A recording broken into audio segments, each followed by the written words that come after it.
본문 말씀으로 하나님께서 갚으시는 경건, 하나님께서 갚으시는 경건이라는 제목으로 말씀을 나눌 때에 하나님께서 우리에게 은혜 주실 줄 믿습니다. 우리 앞뒤 좌우로 인사하시겠습니다. 사랑하고 축복합니다. 하나님께서 은혜 주십니다. 아멘. 오늘도 말씀을 통해 은혜 주실 줄 믿습니다. 예수님께서 이 땅에 오셔서 예수님을 따르는 예수님의 사람들에게 가르치셨던 것이 있습니다. 바로 예수님을 따르는 제자들에게 가르쳐 주신 그 많은 것들 중에서 가장 큰 계명이 무엇입니까? 그렇게 물어봤을 때에 예수님께서는 이렇게 대답을 해주셨어요. 위로는 하나님을 사랑하고 아래로는 내 이웃을 내 몸과 같이 사랑해야 된다라고 그렇게 예수님께서 가르쳐 주셨습니다. 이것이 구약시대 때부터 내려왔던 모든 선지자의 강령보다 또 더 큰 하나님께서 말씀하시는 율법의 본질된 계명이다라고 그렇게 말씀하고 있습니다. 그러기에 그 예수님의 가르침은요, 우리 그리스도인들이 예수님을 따르는 제자로서 정체성이 무엇인지, 그리고 그 예수님을 따르는 제자라는 사람들의 삶의 방식은 어떠해야 되는지, 위로는 하나님 사랑, 아래로는 내 이웃을 내 몸과 같이 사랑하라라는 말씀을 통해서 우리 그리스도인들의 사명을 알 수가 있는 것입니다. 오늘 우리가 읽었던 잠언 19장은요, 가난, 재물, 분개, 분노, 이러한 잠언의 대표적인 주제들을 가지고 우리에게 성경적인 교훈을 주고 있습니다. 그리스도인들이 하나님께서 기뻐하시는 공의를 행하며 살기 위해서는 어떻게 살아갈 것인가, 그것을 우리에게 알려주고 있습니다. 자, 그래서 이 잠언이라는 성경은요, 지혜서라고도 이야기를 합니다. 시가서라고도 이야기를 하는데 지혜서라고도 이야기를 합니다. 자, 왜 지혜서냐 하면은 여러분들께서 잠언이나 전도서를 읽어보셔서 잘 아시겠지만은요, 잠언에는 특별히 어인과 악인들, 지혜로운 자와 미련한 자들, 그런 두 사람의 대조를 이루어가면서 우리 사람들이 이 땅에서 살아가는 삶의 방식이 또 추구해야 될 그 지혜가 무엇인가 우리에게 알려주고 있습니다. 그래서 잠언에서 이야기하는 이 지혜의 최종적인 완성은요, 여호와를 경외하는 것, 여호와를 경외함이 지혜의 근본이다라고 그렇게 우리에게 알려주고 있습니다. 그렇다면 오늘 이 잠언 19장 17절 좀 넓게 보아서 잠언 19장에서 이야기하는 여호와를 경외하는 지혜가 무엇인가 살펴보면서 은혜를 나누고자 합니다. 먼저 우리가 읽지는 않았지만 15절에 보면은요, 이렇게 말씀합니다. 게으름이 사람으로 깊이 잠들게 하나니 태만한 사람은 줄일 것이다 라고 그렇게 말씀합니다. 이 게으름이라는 것은 시간을 의미 없이 흘려보내면서 세워라 내워라 그렇게 허송세월로 보내는 그런 태도를 의미하는 것입니다. 자, 그런 자들의 인생은 줄임으로 이어지게 된다라고 15절에서 말씀하고 있습니다. 더 나아가서 성실함이 없는 게으름과 태만함이 16절에서는 계명을 지키지 않는 것이다 라고 그렇게 말씀합니다.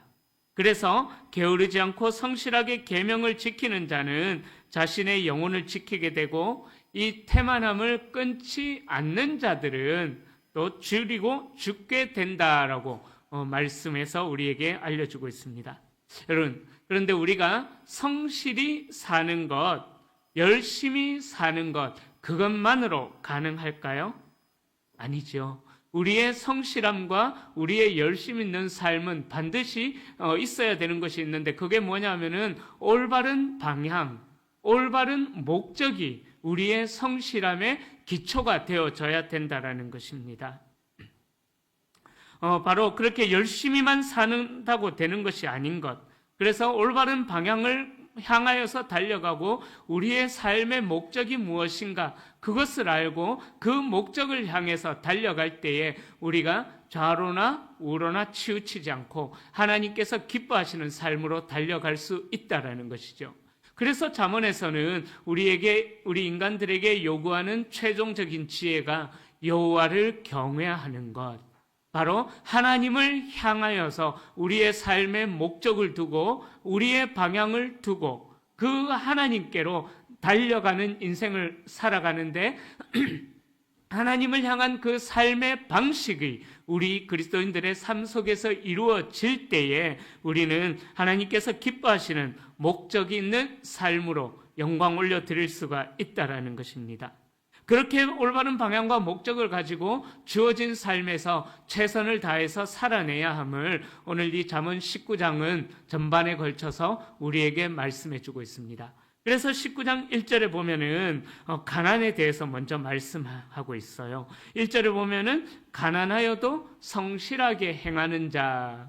자, 가난하여도 성실하게 행하는 자. 이 표현은 가난한 상황 속에서도 하나님의 법인 계명과 또 정직과 성실, 하나님을 향한 그리스도인의 본래의 정체성을 잃지 않는 그런 삶의 자세를 의미하는 것입니다.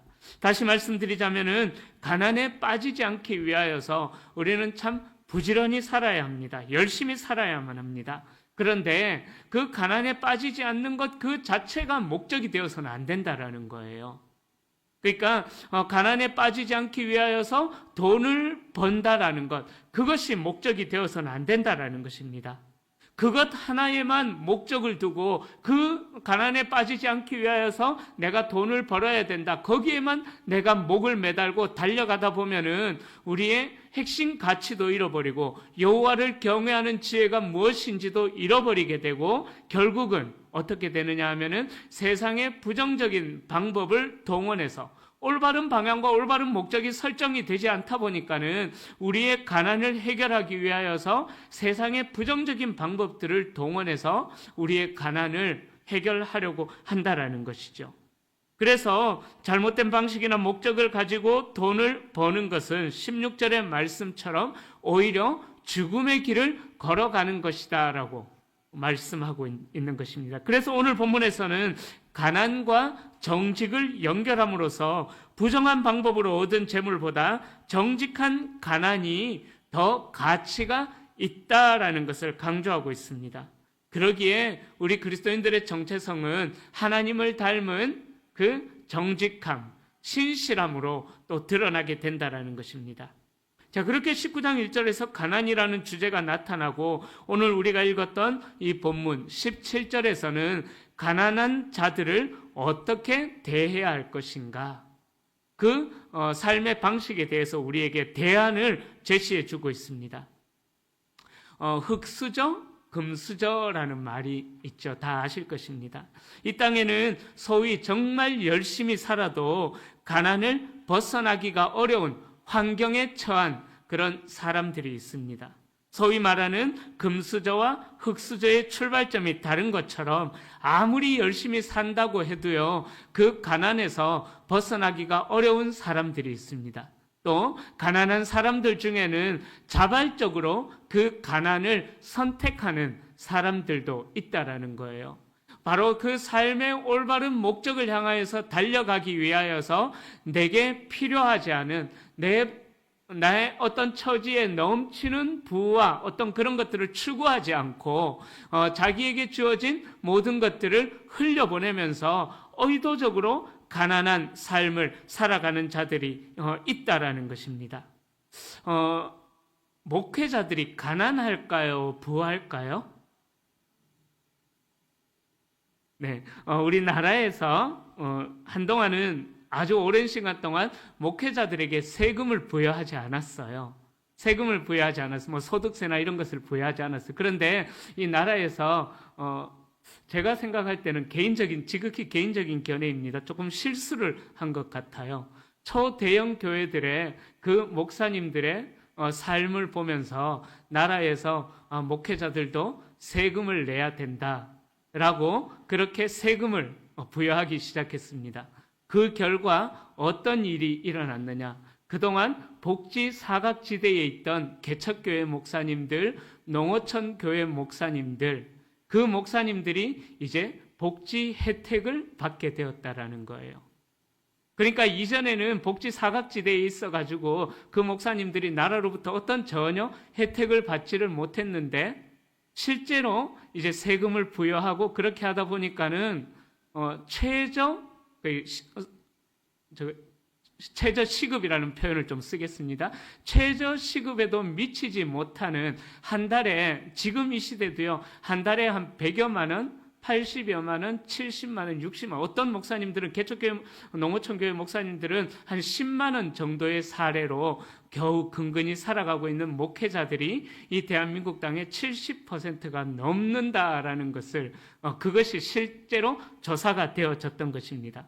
그러니까 오히려 세금을 더 걷어들이려고 했다가 그 사각지대에 있는 목회자들이 더 발견이 되어지면서 오히려 더 많은 세금이 지출이 되어졌던 것이죠. 자, 그렇게 우리 목회자들은 어찌 보면은 의도적인 가난을 선택한 사람들이라고 이야기할 수 있습니다. 자, 목회자들의 기본 학력은 보통 석사 이상이에요. 최소 석사 이상이고 또 박사 이상인 분들도 많이 있습니다. 무조건 석사 이상은 되어야 됩니다. 자, 일반 직장에서 석사 이상의 학력을 가진 사람들이 새벽 4시 반부터 저녁 10시 넘어서까지 일을 한다라고 생각을 해보십시오. 얼마나 많은 급여를 받으면서 살아가지 않겠습니까? 그러나 우리 목회자들은 그러한 것들을 추구하지 않고 자신에게 주어진 것들을 다 흘려보내면서 의도적인 가난을 선택하면서 살아가는 그런 목사님들도 많이 있습니다. 그런데 이런 의도적인 가난을 선택한 사람들뿐만 아니라 실제로 아무리 열심히 살아도 가난이라는 그 삶의 억압적인 테두리에서 벗어나기가 쉽지 않은 분들이 있습니다. 자, 그런 자들에게 우리 그리스도인들이 어떤 태도를 가져야 될 것인가? 오늘 우리가 읽었던 17절에서는 그것을 우리에게 이야기하고 있습니다. 우리 17절 말씀 다시 한 번 더 읽어보겠습니다. 가난한 자를 불쌍히 여기는 것은 여호와께 구워드리는 것이니 그의 선행을 그에게 갚아주시리라. 아멘. 자, 초대교회였던 고린도 교회에 애찬, 성만찬이라는 전통이 있었습니다. 초대교회에는요, 주일 밤마다 모여서 성도님들이 각자 가지고 온 음식을 한데 모아놓고 서로 떡을 떼기도 하고 음식을 나누기도 하고 그렇게 아름다운 성도의 교제를 가졌습니다. 자, 그 성도의 교제가 한국교회에 적용이 되어져서 우리 한국교회 초대 부흥 시절이었던 1970년, 80년, 90년 이때쯤에 각 교회에서 구역이라는 모임으로 아주 왕성하고 활발하게 초대교회의 그 아름다운 식사교제의 전통이 이어졌었습니다. 자, 그렇게 고린도 교회에 그 전통이 있었는데 그 식사를 가리켜서 애찬, 성만찬이라고 또 그렇게 이야기를 했습니다. 주님께서 잡히시던 그 전날 밤에 제자들과 함께 유월절 식사를 하시면서 성찬을 나누어 주신 것, 자, 그 식사를 본받아서 예수님께서 부활하시고 승천하신 이후에 초대교회가 그 만찬의 전통을 이어받아서 매주일 저녁마다 함께 모여서 식사와 성찬을 나누는 그런 일들을 행했습니다. 그런데 이렇게 좋은 의도로 시작되어진 애찬이 얼마 지나지 않아서 변질이 되어져 버리고 맙니다. 그 변질된 이유가 뭐냐 하면은 바로 교인들의 삶의 격차였던 것입니다.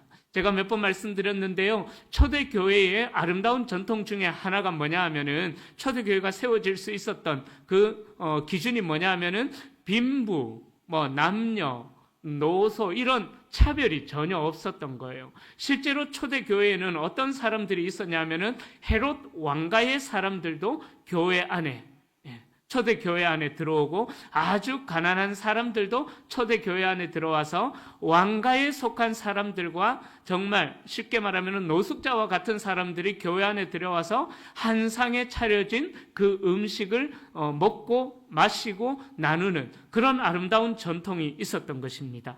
부자도 있었고 가난한 자도 있었고 노예도 있었고 자유자도 있었던 것이죠. 세력 있는 집안도 있었고 비천한 집안이 다 모여서 함께 식사를 나누고 교제하는 것, 참으로 은혜로운 일이었던 것입니다. 그런데 고린도 교회에서 그 애찬이 변질이 되어지는데 어떻게 변질이 되어지냐 하면은 부자들이 음식을 싸가지고 와요. 싸가지고 와서 그 음식을 애찬이 시작하기 전에 그 부자들끼리만 모여가지고 먼저 애찬이라는 본식이 시작되기 전에 먼저 자기들끼리만 음식을 나눠 먹어버렸다라는 것입니다. 그러니까 소위 좀 있다 하는 사람들은, 재물이 좀 있다 하는 사람들은 배부르게 그 애찬에서 먹게 되는데, 가난한 사람들, 그 사람들은 교회에 올 때마다 쫄쫄 구경만 하고 쫄쫄 굶는 사태가 일어나게 되었던 것이죠. 그러니까 가난한 사람들은 교회에 올 때마다 은혜를 받는 것이 아니라 애찬식에 참여하지도 못하고 부자들이 먹는 것을 구경만 하다가 그냥 돌아가 버렸다라는 것입니다. 그러니까 교회 안에 부유한 자들이 들어오기 시작하면서 그 교회의 애찬의 모임이 변질이 되어져 버렸다라는 것입니다. 제가 지난주에도 말씀드렸어요. 아둘람 굴과 같은 교회가 되어야 된다. 기억하십니까? 어떤 자들이 와도 품을 수 있고 예수 그리스도의 사랑으로 변화시켜내는 그런 아둘람 굴과 같은 교회가 되어야 된다라고 제가 지난 시간에 말씀을 드렸습니다. 바로 그것이 교회의 특징이라는 거예요. 이 교회의 특징은 뭐냐 하면은 서로 원수라고 생각했던 사람들이 하나가 되어지는 것, 그것이 초대교회의 특징이고 현 시대 교회도 특징이 되어져야 하는데, 그것이 변질이 되어져서 파벌이 생기고 또 그것이 심각한 문제로까지 변해버렸다라는 것입니다. 말씀드렸는 것처럼요, 초대교회의 특징이 바로 신분의 차별이 사라진 것이었는데 오히려 교회가 다시 그렇게 타락이 되어져 버렸다라는 것이죠. 주인이 종을 형제로 대했고 둘이 한 자리에 앉아서 식사를 나누는 그러한 아름다운 문화가 있었지만은, 그러나 그 질서가 파괴가 되어져 버린 것입니다. 의외성, 바로 그런 의외성, 어울릴 수 없는 사람들이 한데 어울릴 수 있는 의외성이 초대교회의 특징이었는데도 불구하고, 힘이었는데도 불구하고 바로 그 의외성이 파괴가 되어져 버렸다라는 것입니다. 그래서 초대교회 신자들은 신분의 차이에도 불구하고 같은 상에서 먹고 마시는 교제가 있었지만은 그 의외성마저 무너지면서 교회가 신분에 따라 파당을 짓고 연약한 자들, 또 소외되었던 자들, 가난한 자들을 무시하다 보니까는 바울이 고린도 교회를 향하여서 강력하게 경고를 했었던 것입니다. 여러분, 이 사실은요, 여전히 서로 다른 이들로 구성된 오늘날의 교회 안에서도 마찬가지입니다. 오늘날 가난한 자를 섬긴다라는 것을 우리가 어떻게 해석할 수가 있겠습니까? 강하고 풍요로운 자들이 17절 말씀을 적용할 수가 있으시겠습니까? 지금 교회의 위기는요, 신자들이 적은 게 위기가 아니라는 사실을 기억하셔야 합니다. 전도를 안 하는 것, 그것도 어찌 보면 위기가 아니라고 생각할 수 있습니다. 교회의 진짜 위기는 뭐냐 하면은요, 우리가 고백하는 믿음대로 살아가는 자들이 부족하다라는 것. 내가 고백하는 신앙의 고백대로, 그 고백대로 살아가는 자들이 부족하다는 것이 우리 교회의 위기가 된다라는 것입니다. 라는 성도님들, 나만 열심히 살아서 풍요로움을 느끼며 살다가 끝나는 것이 아니라 오늘 잠언 말씀처럼 가난한 자들을 긍휼히 여기고 그들에게 선행을 베풀 수 있는 우리가 될 수 있기를 소망합니다. 은혜를 베푼 자의 인생에는 하나님께서 반드시 그 은혜를 갚아주시기 때문인 것입니다. 가난한 자에게 긍휼을 베푸는 것은 오늘 본문에서 이야기하죠. 여호와께 구워드리는 것이다. 여호와께 구워드리는 것이다. 하나님이 그렇게 베푸는 자에게 말씀하신다라고 생각해 보십시오. 저는 그런 자부심이 있습니다. 하나님께 빌려드립니다. 잊지 마십시오. 꼭 갚아주셔야 되십니다. 선교사님들이나 개척교회 목사님들이 찾아올 때마다 제가 그냥 돌려보내지 않거든요. 또 이 방송을 보면 또 더 찾아올라. 그냥 돌려보내지 않거든요. 정말 힘을 다해서 그렇게 섬기거든요. 그러면서 제 마음은 하나님 잘 계산하시고 계십시오. 제가 오늘 얼마 하나님께 빌려드렸는 거 기억하셔야 되십니다. 하여튼 그렇게 꾸어드립니다. 그러면 하나님께서 이렇게 말씀하시는 것 같아요. 야, 박 목사, 내가 너에게 빚을 좀 졌구나. 내가 갚아줄게. 근데요, 실제로 의외의 것들로 하나님께서 저희 가정을 채우시고 갚으시는 것들을 경험합니다. 참 신기한 게요. 하나님, 저 이거 먹고 싶어요. 예를 들어서 그냥 아내가 또 아이들이 아빠 이거 하나 사주세요 하면 제가 농담처럼 그렇게 이야기해요. 기도해라. 그러면서 저는 속으로 내가 하나님께 많이 빌려드렸기 때문에 하나님께서 갚아주실 것이다. 근데 그렇게 농담처럼 기도해라 했던 이야기가 의외의 일들을 통해서 저희 가정에 되돌아오는 것을 참 많이 경험합니다. 목사이기에 어찌 보면 좀 더 그런 삶을 경험할 수도 있겠죠. 그래서 흘려보내는 일에 더 저희 가정이 열심을 내고 있습니다. 예수님께서도 산상수훈에 그렇게 말씀하시죠. 긍휼히 여기는 자는 어떻게 된다고요? 긍휼히 여김을 받을 것이며. 아멘. 아멘.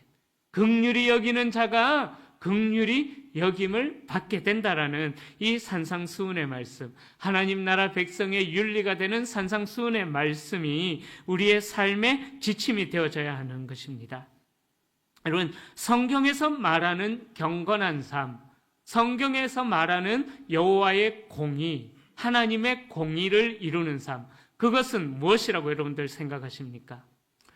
보통 하나님의 공의라고 생각하면은 부정이 있는 곳에 가서 의를 외치면서, 예를 들어서 1027 10월 27일 집회처럼 하나님의 공의를 그렇게 외치는 것, 보통 그렇게 많이 생각합니다. 그런데 아니에요.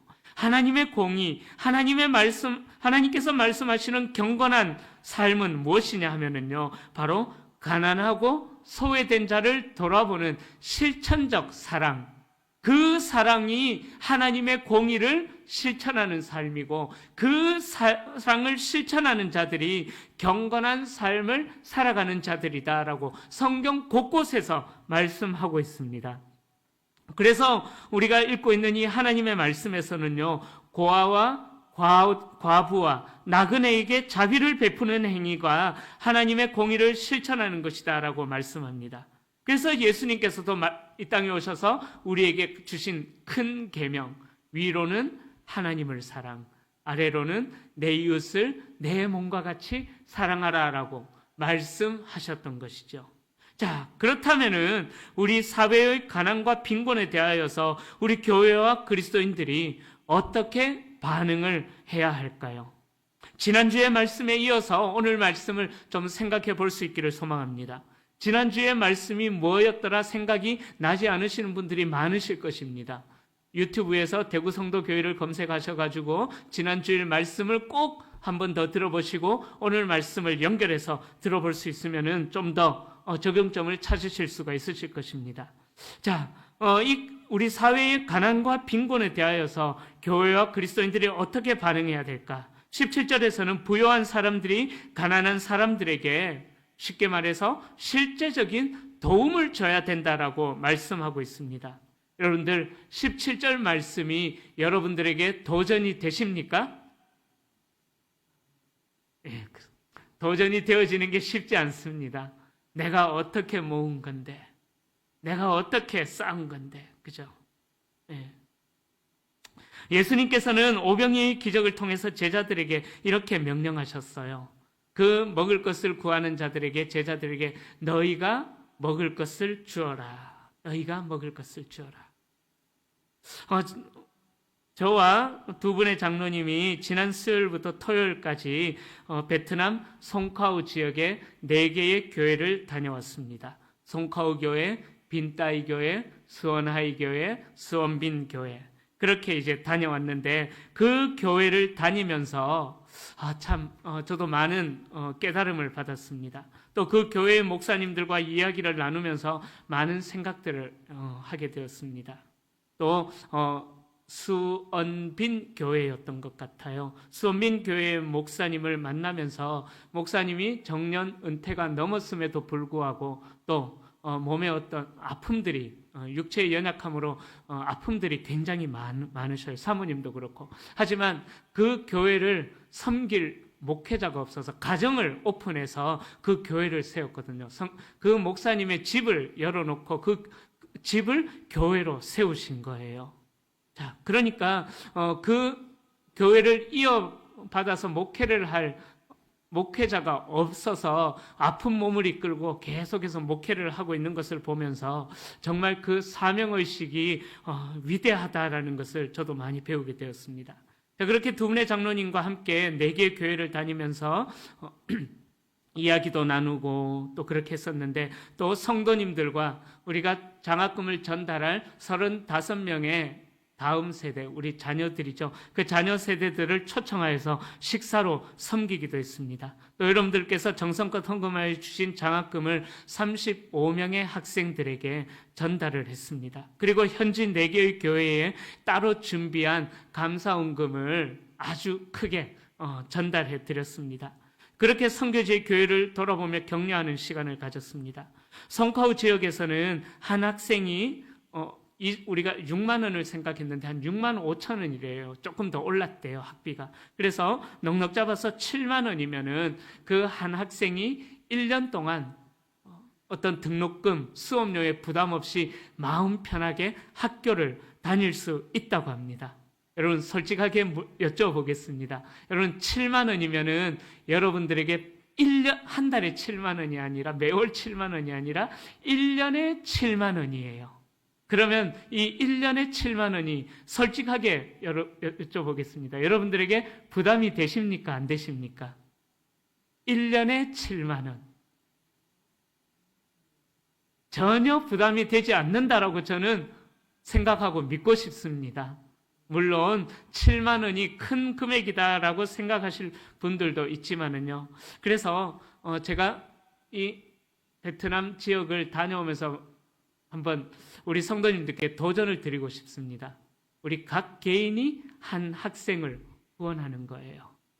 각 개인이 1대1로 맺어가지고 1년에 7만 원만 그 아이에게 주면은 그 학생이 마음껏 공부를 할 수가 있다라는 거예요. 더 하고 싶은데 충분히, 저는 이게 되나 싶었는데 충분히 하겠더라고요. 저희 가정도 제가 장로님들과 이야기를 하는데 1년에 뭐 한 10명까지도 충분히 저는 가능할 것 같아요. 네. 10명까지도 충분히 가능할 것 같아요. 그래서 1대1로 연계를 해가지고 그 아이에게 편지를 쓰기도 하고, 그렇게 내 아들처럼, 내 딸처럼, 내 손자, 내 손녀처럼 그 아이들을 1대1로 결연 맺어서 그 아이의 평생을 우리가 한번 공부하는 그 시간만큼이라도 우리가 책임져 준다. 그런 도전을 좀 받았으면 좋겠습니다.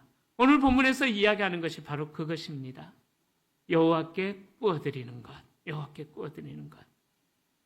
1년에 7만 원의 헌금을 생각해 볼 때 저는 우리 자녀들까지라도 충분히 가능하다라고 생각해요. 저희 집 아이들만 봐도요, 명절에 세배 한 바퀴만 돌아도 수십만 원의 세뱃돈을 받고 돌아옵니다. 그 중에 7만 원 떼는 것 어렵지 않을 거예요. 그래서 내년에는 저희 아이들 이름으로 한 학생과 또 친구도 맺어주려고 저는 생각을 하고 있습니다. 그래서 1대1 연계 사역을 좀 해볼까, 저는 그런 생각들을 하면서 돌아왔습니다. 여러분, 아이들부터 작년에 이르기까지 모든 성도님들이 이 일에 동참하여서 우리 대구 성도교회의 선교의 지경이 넓어지는 그런 역사가 나타날 수 있기를 소망합니다. 할렐루야. 오늘 본문에서는 이렇게 말씀합니다. 가난한 자를 불쌍히 여기는 것은 여호와께 꾸어드리는 것이니 그의 선행을 그에게 갚으실 것이다. 그의 선행을 그에게 갚는데요. 나의 선행을 하나님께서 나에게 갚아주신다라고 말씀하시고 있습니다. 이번 장학헌금을 전달하신 분들에게 하나님께서 장학금 헌신해 주신 분들에게 하나님께서 반드시 갚아주시기를 축복합니다. 사랑하는 성도님들, 우리의 신앙은요, 보수적인 신앙을 지켜야 하지만은요, 우리의 사랑의 실천은 진보적인 실천이 되어져야만 합니다. 제가 말씀드렸죠? 나 자신에게는 검소하게, 이웃에게는 풍성하게, 하나님께는 위대하게. 한번 따라할까요? 나 자신에게는 검소하게, 이웃에게는 풍성하게, 하나님께는 위대하게.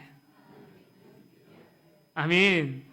그런 삶을 살면 하나님께서 여러분들에게 내가 너에게 빚을 졌구나 하면서 정말 고마워하실 것입니다.